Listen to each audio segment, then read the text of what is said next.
Hoje, 25 de abril, é o dia dedicado ao combate à alienação parental, que é uma forma de abuso psicológico. Acontece quando um dos pais ou responsáveis tenta manipular a criança ou adolescente com o objetivo de dificultar ou até destruir o vínculo com outro genitor. Quem explica melhor sobre este assunto agora é a nossa convidada, a psicopedagoga Daniele Silveira, que está conectada com a gente aqui pelo Meet ao vivo. Boa tarde, Daniele, seja bem-vinda.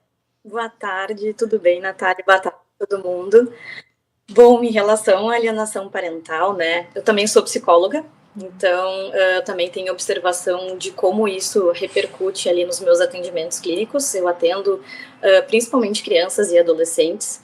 E em relação à alienação parental, bom, não sei se todo mundo tem conhecimento sobre, mas a alienação parental, ela foi uma lei que ela foi criada por advogados, né? Ela não tem um respaldo científico e justamente por isso que ela é uma lei que é bastante criticada. Vemos em vários lugares do mundo essa lei não sendo mais colocada ali em vigor, justamente por alguns vieses que ela acaba colocando em pauta, que seriam, por exemplo, como ela não tem uma comprovação científica, a gente não sabe o quanto aquilo ali, de fato, vai prejudicar não só a criança e o adolescente, né, os filhos ali, quanto os pais. Porque, sim, existem pais que tentam prejudicar ali aquele convívio com a criança e com o adolescente, mas o contexto que foi criada essa lei foi como se fosse uma resposta em relação a acusações de abuso sexual. Então, infelizmente, essa lei às vezes acaba nublando um pouco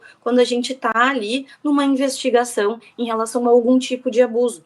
Então, ela pode prejudicar muito o desenvolvimento de uma criança e do adolescente de uma forma saudável, pode prejudicar ainda mais o relacionamento parental, que a gente sabe que depois do divórcio, né, alguns relacionamentos acabam ficando muito difíceis, e quando se faz uma acusação, né, nesse sentido, acaba cortando as relações, né, acaba ficando um joguete meio assim de processos, né, de um lado para o outro, e não tenta, na verdade, ter uma conciliação, não conciliação entre os dois, né, os cônjuges que se separaram, mas conciliação, eu quero dizer, no sentido familiar, no sentido de se conciliar com aquela criança, né, de ter um olhar para a criança dentro do contexto, ela enquanto filha daquele pai e daquela mãe, né, e sim fica mais uma briga parental.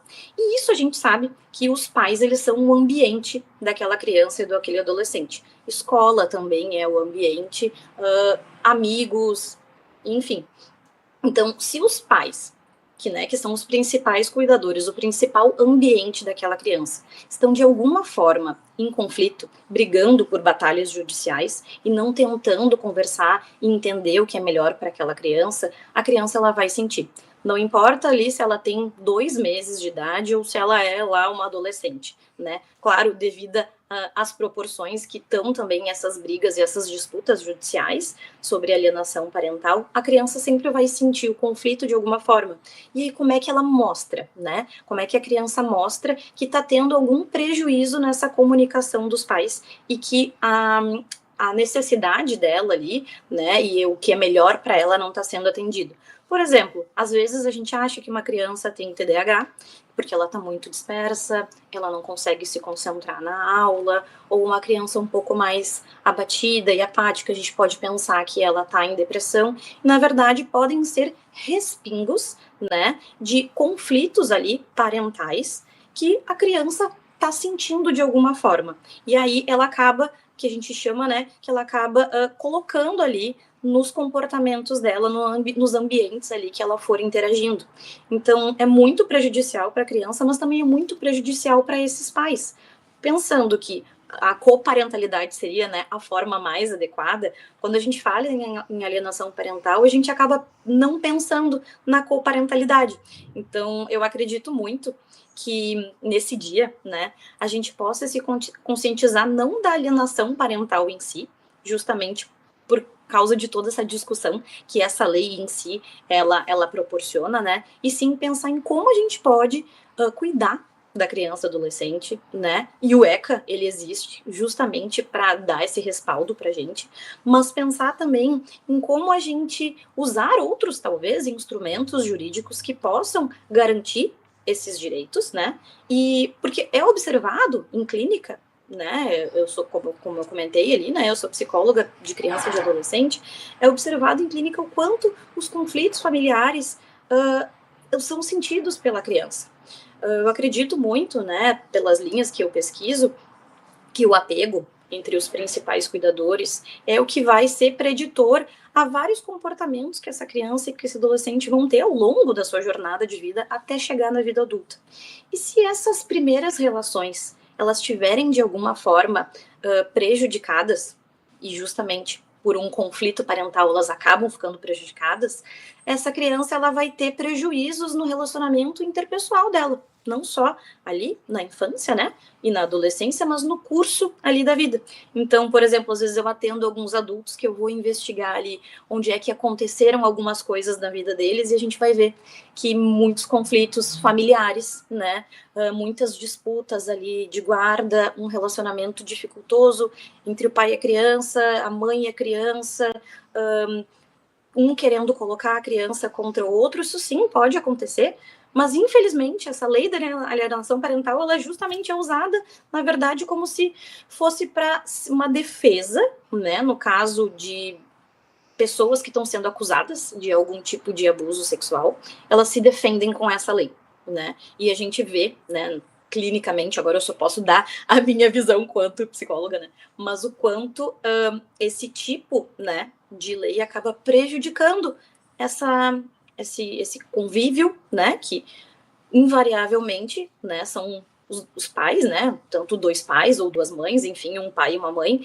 eles precisam coexistir no meio ambiente, assim, né, se eu posso chamar desse jeito, mas eles precisam trabalhar em equipe pelo melhor daquela criança e daquele adolescente.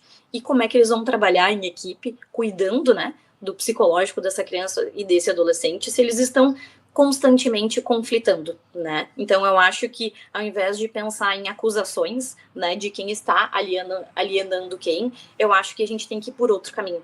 O nosso caminho tem que ser da conscientização, de olhar para a criança. Pensa, se a gente fala em alienação parental, a gente está cuidando do interesse de quem?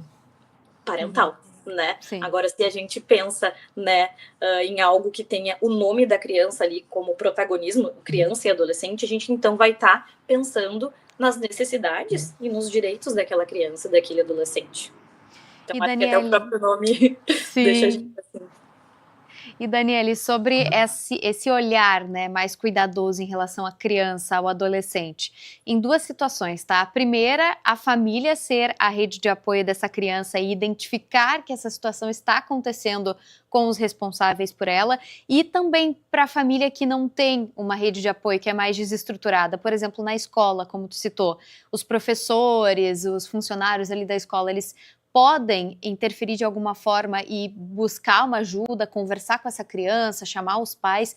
Como é que isso pode ser feito nas duas situações? Bom, a escola, por si só, ela já é uma rede de apoio muito grande, né, para as famílias, não só para quem é mãe solo ou pai solo, mas às vezes a gente acaba achando que só mãe solo ou pai solo acabam tendo bastante dificuldade em relação à rede de apoio, mas a gente vê que muitos casais, eles entre os dois são muito sozinhos, né? Então o apoio da escola, ele é essencial para fazer esse meio de campo, principalmente quando há até os conflitos entre os pares ali, entre os pais, né? Eles conseguem geralmente dar um suporte, mas o atendimento psicológico, ele é o essencial, porque o psicólogo, ele também pode fazer essa ponte, né, entre ambos, visando, né, para que essa relação deles seja assim o mais saudável possível para ofertar esse ambiente saudável, né, para essa criança e para esse adolescente. Então, não só um psicólogo, mas a escola, né, a gente tem que pensar de forma multidisciplinar, interdisciplinar, né, todos os profissionais envolvidos,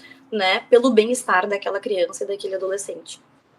E a importância do acompanhamento, de uma terapia, por exemplo, né? A gente sabe que muitos adultos são mais difíceis de dar o braço a torcer e procurar a terapia. Mas aí, na situação da criança, é importante, o correto seria que todas as pessoas pudessem fazer terapia, né? Para se conhecer melhor, para lidar melhor com situações desafiadoras na vida como um todo. Mas de que forma é possível introduzir essa ideia na mente dos pais que estão passando por uma situação dessa e mostrar para a criança que é o melhor caminho? Realmente é um caminho que ele é bastante interessante para a nossa vida como ser humano, né? Mas é árduo também, porque ele é trabalhoso, né, para o nosso desenvolvimento pessoal. E também, quando a gente vai pensar num atendimento de um filho, eu sou mãe também, né? Então eu também estou falando deste lugar de mãe, então eu entendo as mães. É muito difícil para a maioria, né, dos pais, mães e pais, perceberem que o filho tem alguma coisa que precisa de ajuda de alguém, né? Acaba recaindo muito no nosso ego, né? Não de uma forma pejorativa, eu tô falando aqui do ego, mas no sentido de parece que tá sendo escancarado o quanto a gente não foi o suficiente, né? E não é isso. Apesar de, sim, eu entender que causa essa sensação, mas tem muitas coisas que nos escapam da mão, né? Que a gente, sim, vai precisar de ajuda de outras pessoas para mediar. Não quer dizer que estamos fazendo um péssimo trabalho enquanto pais, né? Quando a gente vai levar o nosso filho para um psicólogo. Acho que isso também, socialmente falando, já está caindo mais por terra, principalmente pós-pandemia, né, que as pessoas tiveram uma conscientização maior sobre a importância, né, da terapia, do acompanhamento terapêutico, mas a gente sabe que também o quanto a terapia é importante na vida das pessoas também vai ficar mais, assim, aceito socialmente dito, quando ele também estiver disponível, né, no SUS, por exemplo, em quantidades satisfatórias para todas as pessoas. Porque, infelizmente, ainda existem muitas pessoas que necessitam de atendimento, né, psicológico e acabam ficando de fora. E acaba, assim, infelizmente, sendo algo que não é para tantos. Por mais que, sim, existam muitos psicólogos que fazem aí tratamentos de forma com um preço mais acessível, né, existem faculdades também que proporcionam atendimentos, né, psicológicos de valor mais baixo para atender a população, mas a gente sabe que mesmo assim é insuficiente, né, e tendo ali na rede de saúde, né, pública, as pessoas vão ter também mais aderência, vai ser como se fosse uma comprovação de que, bom, né, se está tendo, né, na rede de saúde, ele está tendo no SUS, então realmente não é uma coisa de só uma conversinha, né, a nossa conversa e a nossa escuta, ela é muito técnica, né, então ela é estruturada, mas infelizmente ainda temos aí esses entraves em relação, né, a políticas públicas e tudo mais. É verdade, né? Que bom seria se a gente tivesse esse acesso mais facilitado à terapia, porque o bem que faz, no geral, né, para a gente se conhecer melhor, para a gente lidar melhor com situações complicadas que nos acontecem, até com situações boas também, né? A terapia é realmente um caminho muito saudável para se seguir, a gente espera, né? Fica na expectativa que evolua nesse sentido a saúde aqui do nosso país, para que as pessoas tenham esse acesso, consigam cuidar mais da sua saúde mental e assim também criar famílias com vínculos mais saudáveis, né? Daniele, muito obrigada pela participação aqui no Conexão RS. Deu uma travadinha aqui a imagem da Daniele, não sei se ela está me ouvindo aqui, mas segue o agradecimento aqui pela atenção, pelas informações, Daniele.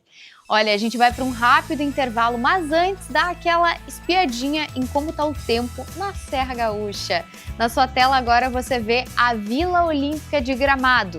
Temperatura lá de 24 graus, céu bem aberto, bem limpo. Olha que dia bonito, gente. A gente já volta.